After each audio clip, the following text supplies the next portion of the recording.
Сәлем достар, бүгін кінәлау сезіммен тереңірек танысатын боламыз.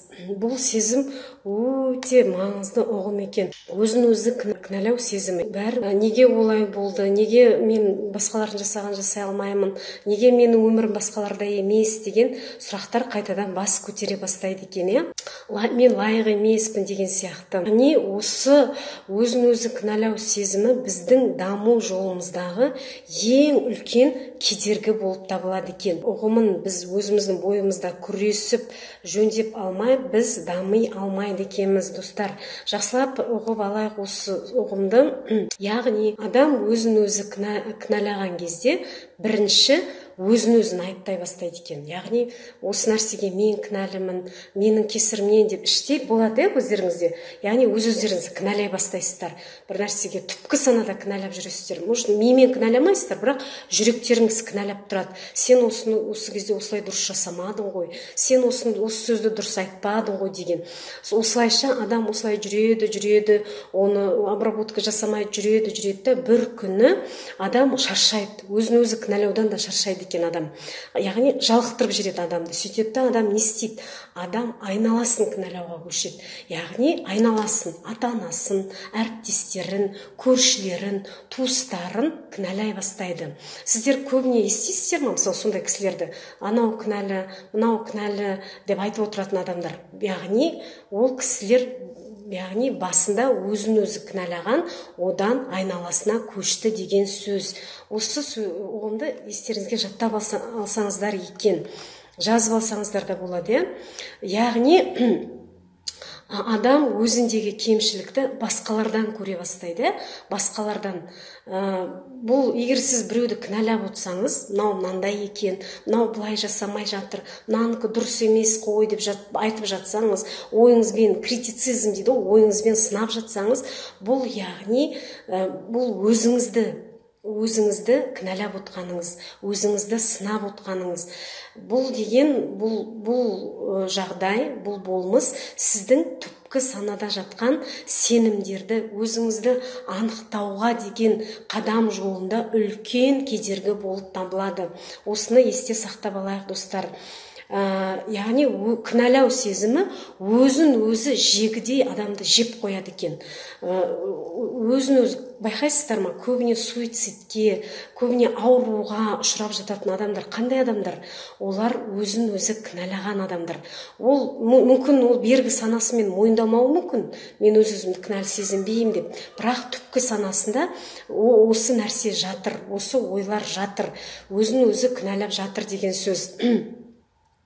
Яғни біздің қазіргі барлық әрекетіміз бейсанадағы қалауларымыз екенін түсіну керек бізге. Қандай жағдай болып жатса да, қандай қазір қиын жағдай болсын, оңай жағдай болсын, қазіргі жағдайымыз ол біреудің жамандығынан емес, сіздің жамандығыңыздан емес, ол біздің біреудің әрекетінен емес, бұл біздің түпкі санамызға байланған сенімдерден, установкадан, сенімдерден болып табылады. Енді оны төменде талдап бастап көрейік. Сонымен бізде екі қалау болады дедік. Жоғарыда бірінші видеода біз талдап кеттік. Саналы тәжірибе, яғни саналы түрде жасайтын іс-әрекетіміз. Екінші, бейсанадағы біз анықтай бермейтін іс-әрекеттер, тәжірибелер. Сонымен, егер адамда осы бейсанада өзін өзі кінәлау сезімі басым болатын болса, ол көбіне логикалық ойлау жүйесіне сүйеніп кетеді. Яғни логикалық дегеніміз қандай? Ол оймен ғана ойлайды, мынаны істегенім дұрыс па, мынаны істемегенім дұрыс па. Яғни тек қана ойға сүйенеді. Көп ойлана береді ондай адамдар. Көп ойлана береді, уайымға түсіп кетеді, стресске түсіп кетеді, күйзеліске түсіп кетеді. Бұл ондай кезде адам өзінің іс-әрекетінің қаншалықты саналы немесе санасыз екендігіне жауап бере алмайды екен, достар. Осыны еске сақтап аламыз. Сонымен Әлеуметтік шектеулер бізді өзімізді кінәлі сезінуге алып барады. Көп деген қазіргі әлеуметтік шектеулер өте көп. Біз осы әлеуметтік шектеулер нәтижесінде өзімізді біреулермен салыстыра бастаймыз. Мынау мынандай, мен мындаймын, мынау өстіп жасап жатыр, мен жасамай жатырмын, мен болмаса жасадым, мен осындай жұмыс істедім деген сияқты, мен осындай жағдайым, осындай түрлі салыстырулар. Бұл салыстыру бірақ өзіміз үшін минус екенін білмей жатамыз, достар. Бұл салыстыру бізге минус алып келеді. Біз ешқандай салыстыру жасамауымыз керек екен. Тіпті салыстырудың дұрыс емес екенін білмейтін адамдар бұл өздерінің түпкі сенімдерін, яғни установкасын, байламдарын ауыстыра алмай, өмір бойы өмірлерін салыстырумен өткізетін жағдайлар да кездеседі. Яғни 80% адамдар өзін-өзі өзгелермен салыстырып өмірден өтіп кетіп жатыр, достар. Қаншалықты аянышты оқиға. Енді біз алдымен өмірде жетістікке, бір нәрсеге жету үшін біз осы түпкі сенімдерді, себептерді ауыстыру қажет екенбіз. Мақсаттарын орындалу және орындалмауына, яғни өзіміз жауапты, өзіміздің түпкі санамыз, сеніміміз кінәлі екенін, яғни сол кінәлі емес, соған байланысты екенін мойындау керек екенбіз. Сонымен біздің түпкі санамызда, енді мысал күйінде талдап өтсек, бір тәжірибе бар делге. Мысалы, біздің санамызда мынандай нәрсе жазылып қалған. Сенің ақшаң көп болса, сенің өміріңе қауіпті болады. Көбіне байқайсыздар ма? Кедей семьядан шыққан балалардың баласы да кедей болады. Байлардан шыққан балалар бай болады, миллионерден миллионер туылады деген сияқты. Яғни бұл тіпті отбасылық құндылық сияқты да болып қалады. Бірақ бұны ауыстыратын адамдар бар. Осы түпкі сенімді ауыстыратын адамдар бар.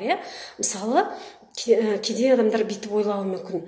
Менің қаржым 3 есе ұлғайса, менің өмірімде қауіп әбден төнуі мүмкін. Яғни менің ақшамның көп болуы менің өміріне қауіп әкеледі. Егер түпкі санада осы сөз жатталып қалатын болса, менің бай болуым маған кедергі болады, мен күнә жасаймын, мен бай болмауым керек деген сияқты түпкі санаңызда сондай қауіпті дабыл тұратын болса, бұл осы сенімді тауып алуымыз керек екен.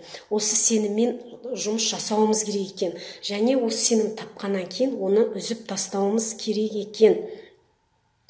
Яғни бұны үзу оңай емес. Бұны үзу арнайы платформада, арнайы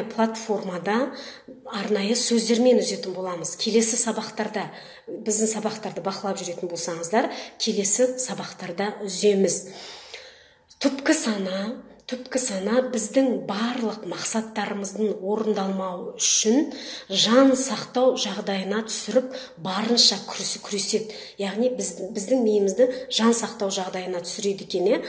Сен мынаны жасасаң болмайды, жаңа түпкі санада қатып қалған біздің сенімдеріміз бар ғой, соған сүйенеді да барынша күреседі, жасатпауға тырысады.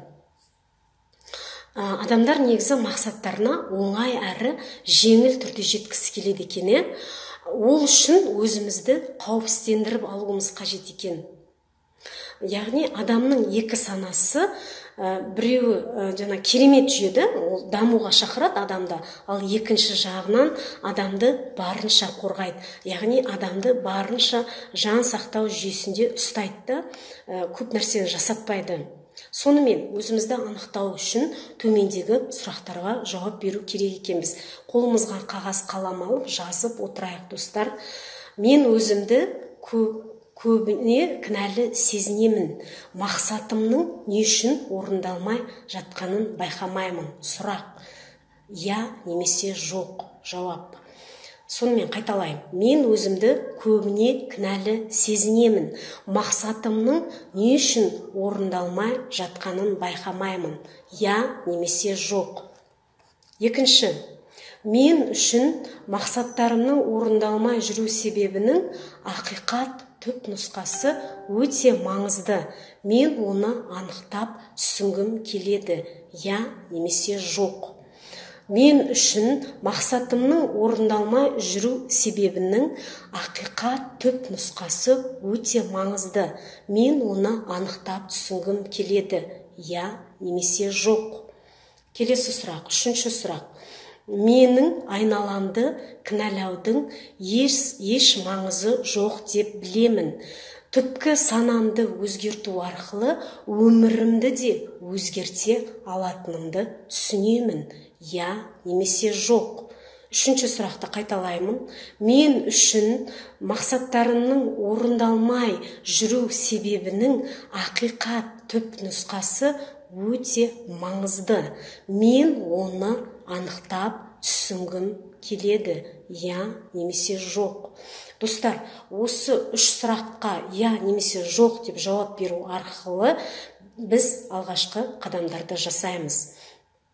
Келесі видеода сенімдерді анықтайтын боламыз. Келесі кездескенше сау саламат болыңыздар.